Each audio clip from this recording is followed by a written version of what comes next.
আসসালামু আলাইকুম। সংবাদে আপনাদের সবাইকে স্বাগত। সংবাদ শিরোনাম। ভোটার তালিকায় নাম ওঠাতে আগারগাঁও নির্বাচন ভবনে তারেক রহমান, কন্যা জায়মা, স্ত্রী জুবাইদাও গেছেন আবেদন নিয়ে। 24 ঘন্টার মধ্যে দেয়া হবে এনআইডি। ওসমান হাদির কবর জিয়ারত করলেন বিএনপির ভারপ্রাপ্ত চেয়ারম্যান। রাজনৈতিক প্রজ্ঞা আখ্যা দিলেন দলের মহাসচিব। বাংলাদেশের জাতীয়তাবাদের যে রাজনীতি, সেই রাজনীতি দর্শনকে সামনে চলে এসেছে। বাংলাদেশের জন্য তার যে নতুন পরিকল্পনা, সেই পরিকল্পনা বাংলাদেশ একটা নতুন দিগন্তের সূচনা করবে। 300 আসনে চূড়ান্ত প্রার্থী ঘোষণার শেষ মুহূর্তে জোটগুলো। শরিক ও সমমনাদের সঙ্গে বিএনপি জামায়াতের দর কষাকষি। এনসিপির গন্তব্য নিয়েও আলোচনা। এটা নিয়ে কিছু টানাপোড়েন আছে, আর সব নির্বাচনের সময় এরকম কিছু টানাপোড়েন থাকে। 2-3টা দলের সাথে আমাদের বসাবসি হয়েছে, আসলে তারা তালিকা দিয়েছে, আমরাও কাজ করছি।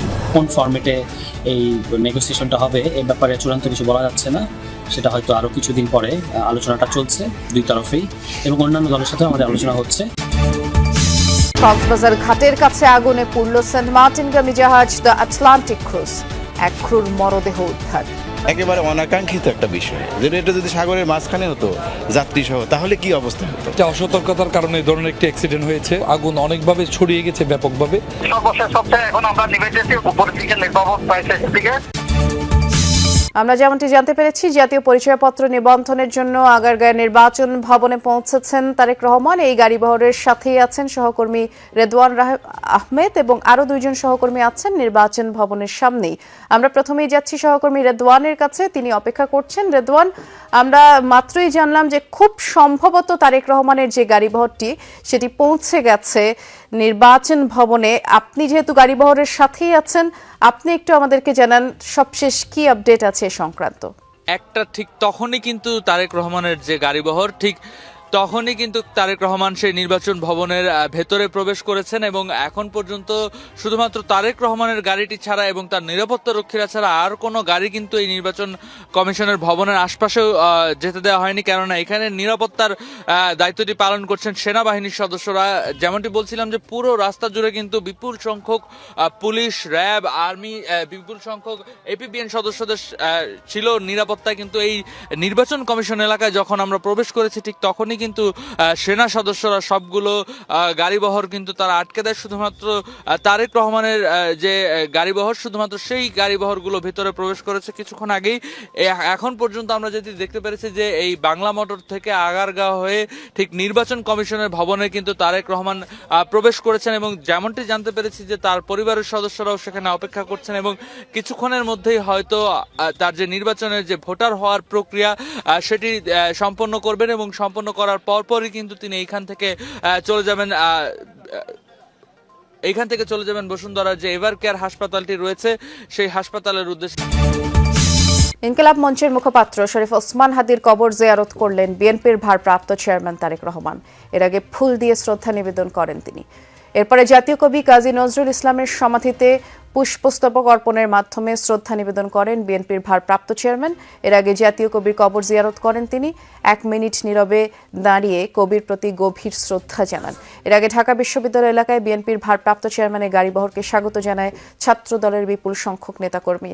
ঢাকা বিশ্ববিদ্যালয়ের ভিসিও স্বাগত জানান তারেক রহমানকে।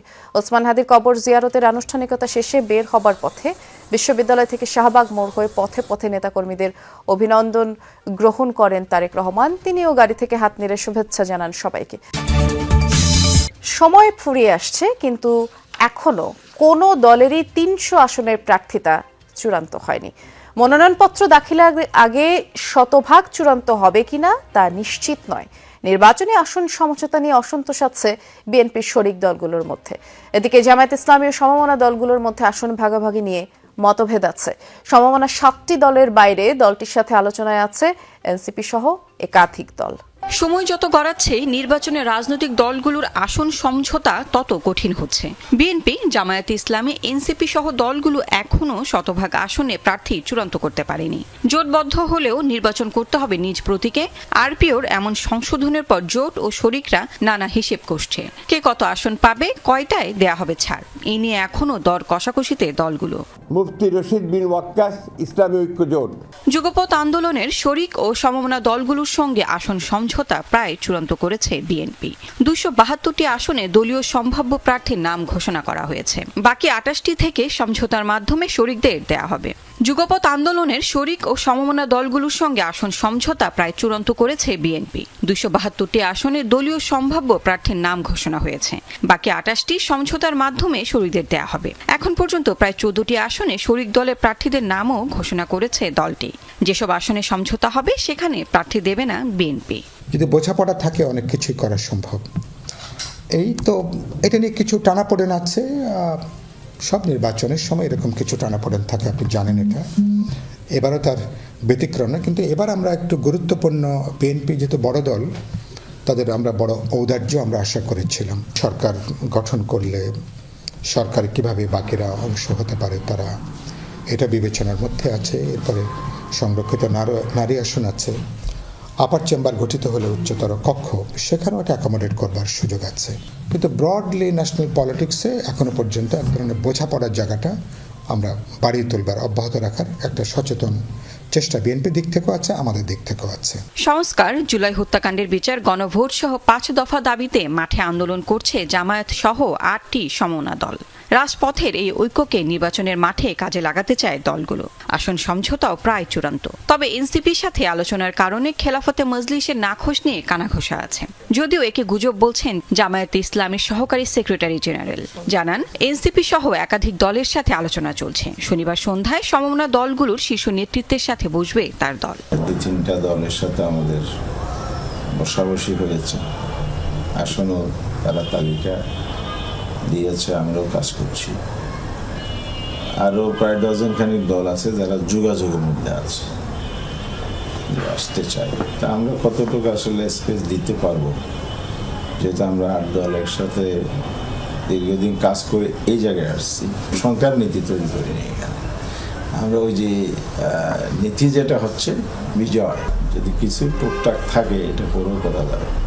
এদিকে বিএনপির সাথে এনসিপির আসন সমঝোতার বিষয়টি আলোচনায় থাকলেও দুই পক্ষের শেষ পর্যন্ত বোঝাপড়া হয়নি। জামায়াতের সাথে এনসিপির আলোচনা চললেও একটি অংশের এতে সমর্থন নেই। নতুন গঠিত জোটের মধ্যেও আছে আপত্তি। কতটা আসন বা কিভাবে কোন ফরম্যাটে এই নেগোসিয়েশনটা হবে এ ব্যাপারে চূড়ান্ত কিছু বলা যাচ্ছে না। সেটা হয়তো আরও কিছুদিন পরে। আলোচনাটা চলছে দুই তরফেই এবং অন্যান্য দলের সাথেও আমাদের আলোচনা হচ্ছে। আমরা আমাদের দলের স্বাতন্ত্র্য এবং আমাদের দলের যে ইশতেহার ইত্যাদিকে মাথায় রেখে এই আসন সমঝোতা কিংবা কোনো ধরনের আন্ডারস্ট্যান্ডিং সেটাতে আমরা যাব। আমরা যেমনটি বলছিলাম কিছুক্ষণ আগেও যে আমরা শাহবাগে যেতে চাই, কারণ শরীফ ওসমান হাদী হত্যার বিচারের দাবিতে শাহবাগে বিক্ষোভ করছে ইনকিলাব মঞ্চের নেতাকর্মীরা। আমাদের সহকর্মী সুমাইয়া ঐশী আছেন সেখানেই। ঐশী, 2 ঘন্টা সেখানে বিরতি দেবার পর তো আবারও বিক্ষোভ শুরু হয়েছে। ইনকিলাব মঞ্চের নেতাকর্মীরা সেখানে বিক্ষোভ করছেন যেমনটি জানাচ্ছিলাম। আপনি কি অবস্থা দেখছেন আমাদেরকে জানাবেন।